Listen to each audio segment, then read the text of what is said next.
Hi dear friends, ഇന്നത്തെ വീഡിയോയിലേക്ക് എല്ലാവർക്കും സ്വാഗതം. ഇന്ന് രണ്ട് എൻജിൻ ഓയിലുകൾ തമ്മിലുള്ള ഒരു വ്യത്യാസത്തെക്കുറിച്ചാണ്, അതിൻ്റെ ക്വാളിറ്റി കാര്യങ്ങളൊക്കെ, പെർഫോമൻസ് കാര്യങ്ങളൊക്കെയുള്ള ഒരു വ്യത്യാസത്തെക്കുറിച്ചാണ്. അതായത് ഞാൻ റോയൽ എൻഫീൽഡിന് തന്നെ 2015 മോഡൽ വെഹിക്കിൾ യൂസ് ചെയ്യുന്നുണ്ട്. അതിൽ ഞാൻ ഫസ്റ്റ് ടൈമായിട്ട് യൂസ് ചെയ്യുന്നതാണ്. അതിനു മുമ്പേ ഞാൻ കുറേ മോഡൽസൊക്കെ യൂസ് ചെയ്തിട്ടുണ്ടായിരുന്നു. അപ്പോൾ ലിക്വിഡ് ഗണ്ണ് റോയൽ എൻഫീൽഡിൻ്റെ തന്നെ കമ്പനിയായിട്ട് വരുന്ന ഒരു ഓയിൽ യൂസ് ചെയ്തിട്ട്, അതായത് 1 വീക്കിനുള്ളിൽ എനിക്ക് നോയ്സ്, അതുപോലെ തന്നെ ക്രാങ്കിൻ്റെ ആ ഒരു ടിക് ടിക് സൗണ്ടൊക്കെ കൂടുതലായിട്ട് എനിക്ക് അനുഭവപ്പെട്ടു. അതുപോലെ തന്നെ ഗിയർ കറക്റ്റ് വീഴുന്നില്ല എന്നീ ഇഷ്യൂസൊക്കെ.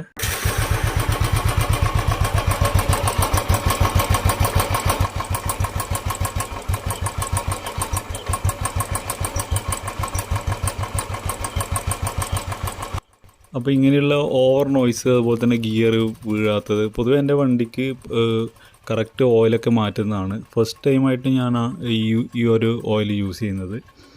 അപ്പോൾ ഓയിലിൻ്റെ കളറ് കാര്യങ്ങളൊക്കെ നിങ്ങൾക്ക് ഇവിടെ നോക്കാം. ഓയിൽ ക്വാണ്ടിറ്റി കുറച്ച് തിക്ക് കുറവായിട്ട് ഈ ഓയിൽ എനിക്ക് അനുഭവപ്പെട്ടിട്ടുണ്ട്. അതുപോലെ തന്നെ സെമി സിന്തറ്റിക് ഓയിലാണ് ഇത് വരുന്നത്. അതുപോലെ തന്നെ അത് ഞാൻ ഷെല്ലിൻ്റെ ഒരു റിവ്യൂ ഒക്കെ കണ്ടിട്ടുണ്ടായിരുന്നു. അപ്പോൾ ഫ്ലിപ്കാർട്ടിൽ നിന്ന് ഞാൻ ഷെല്ലിൻ്റെ എൻജിൻ ഓയിൽ വാങ്ങിച്ചിട്ടുണ്ട്. അപ്പോൾ അതാണ് ഞാൻ യൂസ് ചെയ്യാൻ ഇനി പോകുന്നത്. അപ്പോൾ ആ ഒരു എൻജിൻ്റെ നോയ്സും ബാക്കിയുള്ള ഡിഫറൻസൊക്കെ നമുക്ക് നോക്കാം. അപ്പോൾ ഈ ഒരു ഓയിലാണ് ഞാൻ യൂസ് ചെയ്തത്. ഏകദേശം 1000 റുപ്പീസിൻ്റെ ഉള്ളിൽ വരുന്നുണ്ട്. 2.5 ലിറ്റർ തന്നെയാണ് വരുന്നത്. സെമി സിന്തറ്റിക് ഓയിലാണ് വരുന്നത്. അതുപോലെ തന്നെ ഞാൻ ഫ്ലിപ്കാർട്ടിൽ നിന്നും ഷെല്ലിൻ്റെ ഓയിൽ ഫസ്റ്റ് ടൈമായിട്ടാണ് യൂസ് ചെയ്യുന്നത്. അതിനു മുമ്പേ ഞാൻ വേറെ ബ്രാൻഡൊക്കെ മോട്ടൂലിനൊക്കെ യൂസ് ചെയ്തിട്ടുണ്ടായിരുന്നു. മോട്ടൂലിനൊക്കെ കുറച്ച് കുഴപ്പമില്ല, കുറച്ച് ഹീറ്റ് ഉണ്ടെങ്കിൽ പോലും മോശമില്ലാത്ത പെർഫോമൻസ് തരുന്നുണ്ട്. അതുപോലെ തന്നെ ഇത് ഞാനിപ്പോൾ നിങ്ങൾക്ക് കാണിച്ചു തരാം എത്രത്തോളം കളർ ഡിഫറൻസൊക്കെ ഈ ഒരാഴ്ചക്കുള്ളിൽ തന്നെ വന്നിട്ടുണ്ട് എന്നുള്ളൊരു കാര്യം. അതിനുശേഷം ഞാനിതിപ്പോൾ ഓൺലൈനിൽ ഓർഡർ ചെയ്തതാണ്. നിങ്ങൾക്ക് ഗ്രേഡും കാര്യങ്ങളൊക്കെ സെയിം തന്നെയാണ്. അതുപോലെ തന്നെ ഓൺലൈനിൽ ഇതിൻ്റെ റേറ്റ് വരുന്നത് 1000 റുപ്പീസിൻ്റെ ഉള്ളിലാണ്. ഓൺലൈനായിട്ട് വാങ്ങിക്കാൻ വേണ്ടി പറ്റും. അപ്പോൾ നല്ല റിവ്യൂസും കാര്യങ്ങളൊക്കെ വരുന്നുണ്ട്. സിന്തറ്റിക് ഓയിലാണ്. പിന്നെ അഡ്വാൻസ്ഡ് കുറച്ച് ടെക്നോളജീസൊക്കെ ഇവർ ഇതിൽ ഉൾപ്പെടുത്തിയിട്ടുണ്ട്. അപ്പോൾ ഞാൻ പഴയ എൻജിൻ ഓയിൽ, അതായത് ഞാൻ ഒഴിച്ചിട്ട് ഏകദേശം 1 വീക്ക് മാത്രമാണ് ആയിട്ടുള്ളത്. ഞാൻ കൃത്യമായിട്ട് 2000 കിലോമീറ്ററിനുള്ളിൽ ഓയിൽ ചേഞ്ച് ചെയ്യുന്ന ഒരാളാണ്.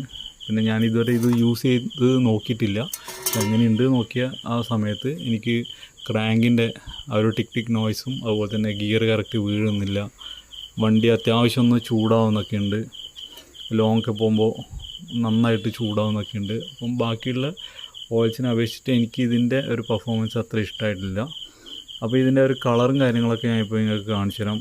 ഒരു 1 വീക്കിനുള്ളിൽ എത്രത്തോളം കളറൊക്കെ മാറിയിട്ടുണ്ട് എന്നുള്ളൊരു കാര്യം. അപ്പോൾ ഓയിൽ പൂർണ്ണമായിട്ട് ഞാൻ എടുത്ത് മാറ്റിയിട്ടുണ്ട്. ബ്ലാക്കിഷ് ആയിട്ടില്ല എങ്കിൽ പോലും മൊത്തത്തിൽ നോക്കുമ്പോൾ നല്ലൊരു ബ്ലാക്ക് കളർ, അതുപോലെ തന്നെ കയ്യിലെടുത്ത് നോക്കുമ്പോൾ ചെറിയൊരു കളർ വേരിയേഷൻസൊക്കെ ഉണ്ട്.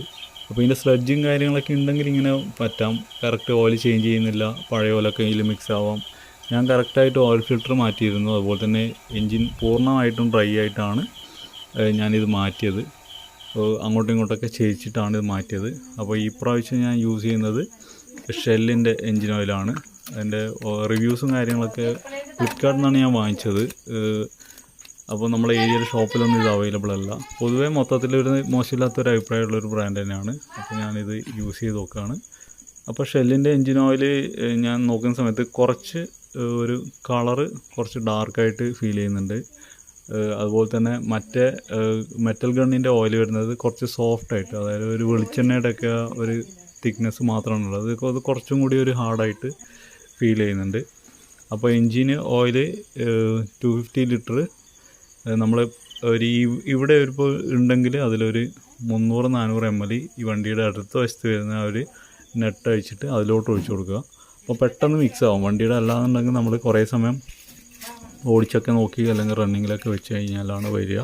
അപ്പോൾ ഇതിങ്ങനെ ഡയറക്റ്റ് ഒഴിച്ച് കൊടുക്കുന്ന സമയത്ത് വണ്ടിയുടെ എല്ലാ ഏരിയയിലും പെട്ടെന്ന് തന്നെ ഇത് എത്താൻ വേണ്ടിയിട്ട് സഹായിക്കും. ആ ഒരു മെത്തേഡാണ് ഞാനിവിടെ ചെയ്തിരിക്കുന്നത്.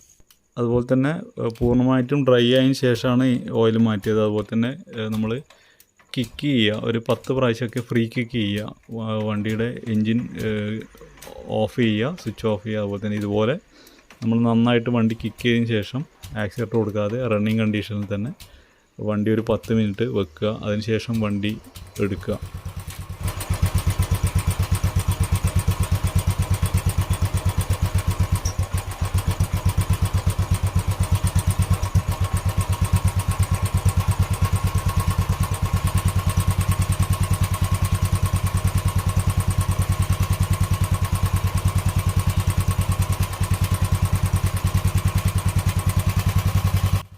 അപ്പോൾ എൻ്റേതൊരു പേഴ്സണലായിട്ടുള്ളൊരു ഒപ്പീനിയനാണ്. നിങ്ങൾക്ക് ആ ഒരു ഡിഫറൻസ്, സൗണ്ടിൻ്റെ ഡിഫറൻസൊക്കെ രണ്ട് ഓയിലിൻ്റെയും നിങ്ങൾക്ക് മാറി മാറി കേൾക്കാൻ വേണ്ടി പറ്റും. അത് നിങ്ങൾക്ക് വെച്ചിട്ട് വെരിഫൈ ചെയ്യാം.